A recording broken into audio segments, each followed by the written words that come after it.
Welcome to another very special edition of the PrepZone on DMV Stream. I'm John Moore, joined as always with Rob Giampapa. We are from RebelRunSports.com. Today we have a very special guest, Mr. Jimmy Thomas from USA Football, manager of the national teams. Yes, thank you guys for having me. Thanks for coming, Jimmy. Let's get right to it. What is USA Football for people who don't know or people who have heard of it and just not sure exactly what it is? Absolutely. USA Football is the national governing body of the sport. It's much like USA Basketball, USA Soccer. We manage and build national teams for American football, for international competition. We also educate coaches all over the country, high school and youth level. We've educated more coaches than anybody in the country to date. Excellent. Well, you mentioned the national teams and that you play internationally. Where does the national team compete? Who do they compete against? When you mentioned internationally, what countries do they play? Well, we have a number of different events, starting with the International Bowl, which compiles of high school athletes from all over the country. They come try out at one of our 27 regional development camps, which is the first step to making the U.S. national team. It's a 2-day non-padded event built around individual position-specific drills, competition, 7-on-7, 1-on-1, that type of thing. Like I said, we have 27 nationwide, and athletes attempt to make the team. We move on to play at what we call the International Bowl, which is a series of games against Team Canada. We also compete in world championships with other members of IFAF, which is the International Federation of American Football, and every 2 years we play in world championship competitions for a gold medal. Cool. Jimmy, talk about your job as manager, of the national teams. What goes into that? I know there's a lot of traveling involved. So. Yeah. Well, over the years, I've worn a number of different hats. Right now, I'm actually going out and running the national team events, looking for these athletes to compete for our national team. I also hire a lot of the coaches, evaluate a lot of the players, secure facilities, so a number of different things. But most importantly, I travel the country and try to find what we call the top right player to represent their country with us on the football field. Okay. And how do those players, you go and you scout them, what's the process for them to attend the regional development camps, the tryouts and things like that? Sure. So the regional development camp is actually step one. Okay. So we have 8,000 plus athletes from all over the country that are trying to make the team. 27 markets, like I mentioned. Step two, we'll invite the athletes from that program and put them in full pads, and they'll participate in what we call the National Development Games. We have 6 of them nationwide, and that's a week-long training camp where we practice with high-level high school coaches, NCAA coaches, and prepare them, and that's step two to make, which is the final step in competing in the international games in Dallas, Texas. In AT&T Stadium is where we play our home games. Wow. So a small event. Yeah, just exactly, right. You hear a lot, we hear USA Soccer and USA Basketball and USA Hockey. They're such world sports. Sure. Talk about some of the other countries that are involved with international football. They're actually playing surprisingly American-style football in over 70 countries now. When we have our world championships, there's often qualifiers in continents like Europe. They're playing in 70 countries, like I said, 6 continents. So the International Federation of American Football, compiles, holds regional qualifiers and things like that, and sends teams to world championships. So it's growing globally.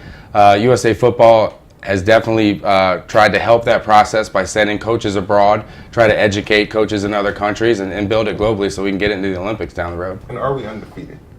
We are not. No? No, believe it or not.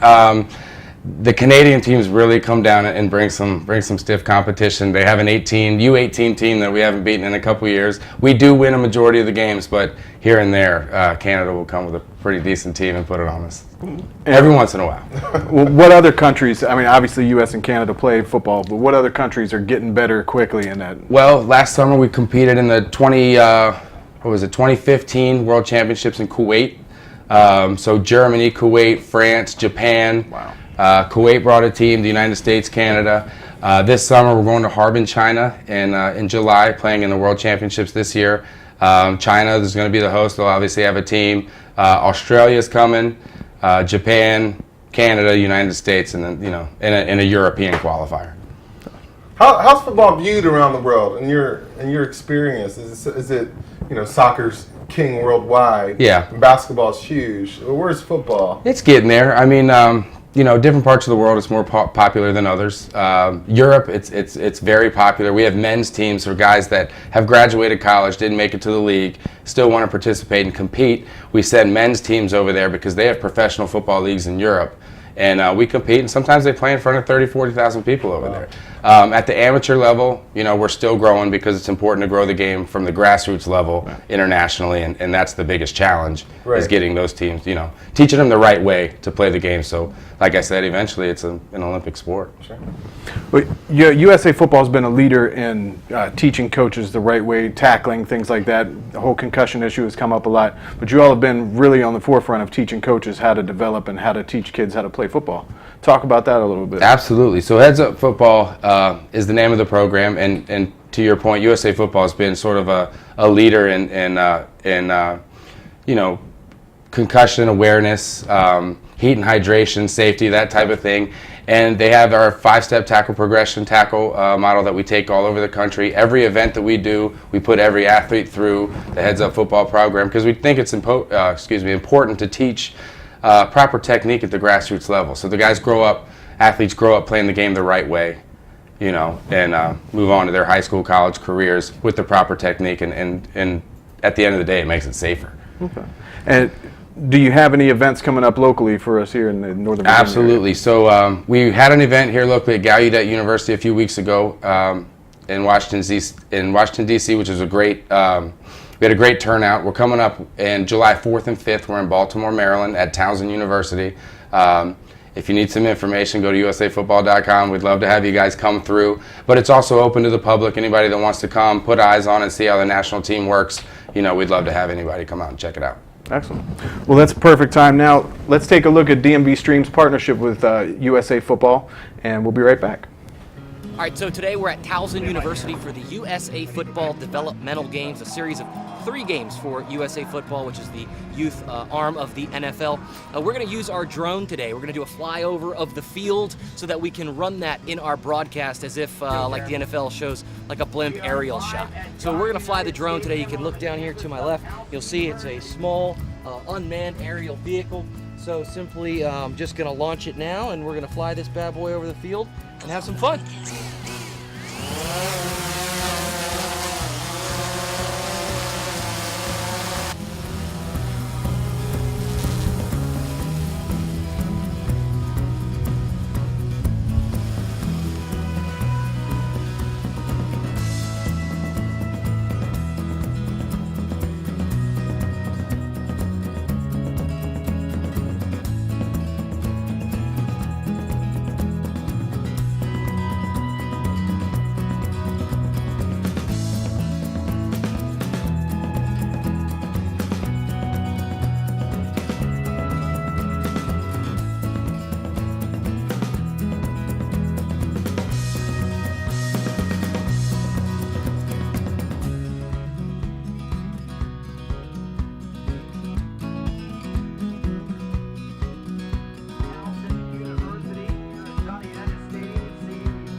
Welcome back to the Prep Zone. We are still here with Jimmy Thomas of USA Football. Jimmy, switching gears a little bit, let's talk a little bit about you yourself. You had a stellar high school career in the area. Centerville High School, on to Fairfax, where you played on arguably the greatest high school football team ever, 95 Fairfax Rebels. That's what they say. What took you from there to where we are right now? You know, I've always had a passion for sort of high school sports. My dad's a high school football coach. You guys know him. Played 3 sports in high school. I've always played baseball, wrestled, basketball. So I always had a special place in my heart for high school sports. Got involved in it back in the day, and then USA Football actually used to be based out of Tyson's Corner. Sort of my mentor named Mark Miena, he's the commissioner of the Fairfax Youth, what is it? I guess the Fairfax Youth Football Organization or whatever it may be, FPYC. FPYC. He was the commissioner of the league and a board member at USA Football, and he helped me get my foot in the door, and that was about 7 years ago, and here we are. Cool. Excellent. Well, I mean, obviously, you know a lot of the talent in the area. You go all around the country and recruit and scout players. What are some of the players in this area? Who are some of the players? What is the competition like in this area compared to other places in the country? You know, I tell you what, the DMV holds its own. I mean, I've been everywhere now. Texas definitely stands up to its reputation. California, Chicago's got good athletes. But the DMV is right there. You know, we'll be here in D.C. We had a number of great athletes. We'll be up in Maryland up in 2 weeks. They'll have a number of great athletes. We've had a number of athletes from the area represent their country on our U.S. national team. We have a current player that plays at Oakton Center, Pierce Banbury, who's a all-region center over there, played with our U18 national team. And a young man, Noah Kim, plays quarterback at Westfield, a little bit younger, and represented, I believe, on our U15 or U16 team this year. Okay. Jim, talk about the recruiting process a little bit more. I'm curious to how, you know, if somebody's never heard of USA Football, their parents are watching this show right now, and they're like, oh, I want my kid to play USA Football. Kind of talk about what you're looking for specifically in a player and how you go about recruiting these players. Well, representing your country and wearing those 3 letters across your chest brings something a little bit different to the table. I think football players do a great job representing their family, their communities, their school every Friday night. This just lets them take it to another level. So we look for what we call the top right player. You know, great on the football field, but great in the classroom and in his community as well. And we'll call, do a little research, and try to find out those little details along the way.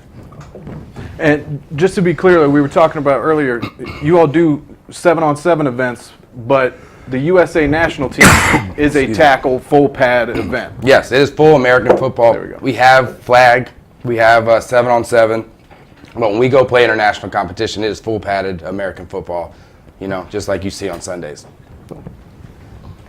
So, as far as some of the local players that have come through USA Football, any standouts there?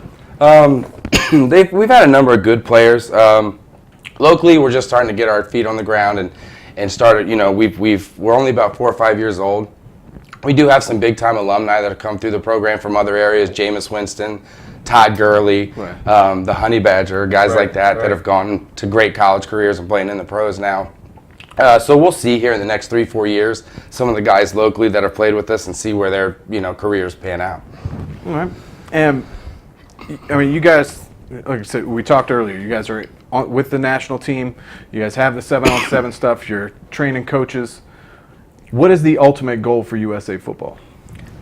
Well, we obviously want to create a better, safer game. That's the number one thing. We want to start at the grassroots level, teach athletes how to tackle and perform on the field with the correct technique. You know what I mean? Excuse me, choking here. But on the national team level, we want to put teams on the field that compete. We want to build the game globally so other nations can come and compete.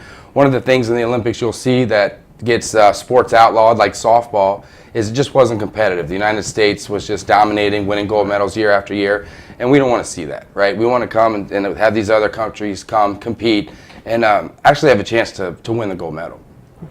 Before we wrap up, is there anything you want to say as far as are the games televised anywhere? Can we watch them on the websites? Or? Sure. Every game that we play internationally is our broadcast live on ESPN3, so all our athletes and their families can watch after the game's over, and then they broadcast them live so their families and cousins and grandmas can watch.